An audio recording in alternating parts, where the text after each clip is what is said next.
Isang magandang araw po mga kabarangay.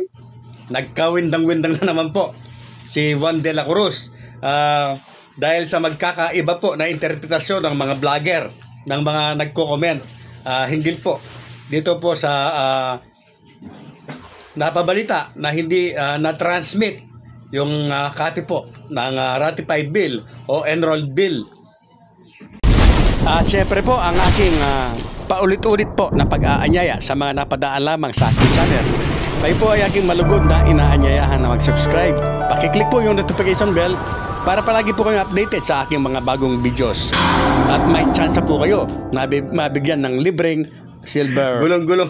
Gulong-gulong na nga po ang isip ni Juan de la Cruz. Dahil meron po nagsasabi na kahit hindi daw yan dumating o na-transmit sa Office of the President, pwedeng mag-lapse into law. Yung iba naman po, hindi daw sila naniniwala na hindi na nakarating kay sa Office of the President. Baka nakarating daw, hindi pa lang ginalaw. Ay, Diyos ko po. At meron din naman po na nagsasabi na kung hindi man yan naipadala ngayon o hindi pa nakakarating ngayon, ay pwede pa po na makarating.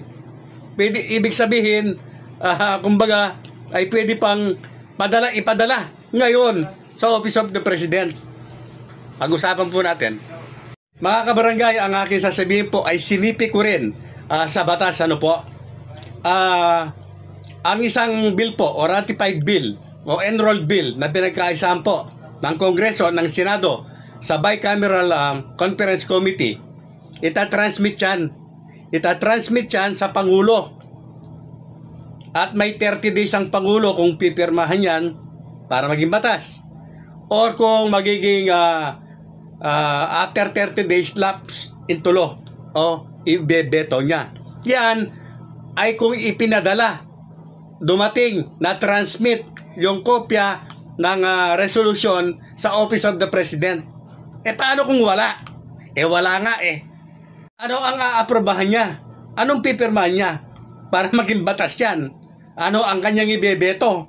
At ano ang magiging lapse into law after 30 days? Wala nga pong dumating, walang pinadala. Kung ang Kongreso po ay nasa sesyon pa o bukas pa, hindi man yan agad na ipadala, ay pwede pa rin po yung ipadala anytime hanggang bukas po ang Kongreso. Ang usapin dito, nagtapos na, nagsara na po, nagsiniday na, sarado na. Nagsara na hindi po na-transmit na ipadala sa Kongreso yung napagkaisahang resolusyon o proposed bill. Sarado na. Sino ngayon ang magdadala? Mga kabarangay, para po sa kabatiran ng lahat. Pag ganyan po ang nangyari, patay na batas na po yan. Wala na po yung saysay yan, mga kabarangay. Pero pwede pong buhayin muli yan sa 20th Congress. Yes po. Pagbukas ng 20th Congress, muli dadaan yan sa pinakaunahan. Ibig ko po sabihin, back to zero.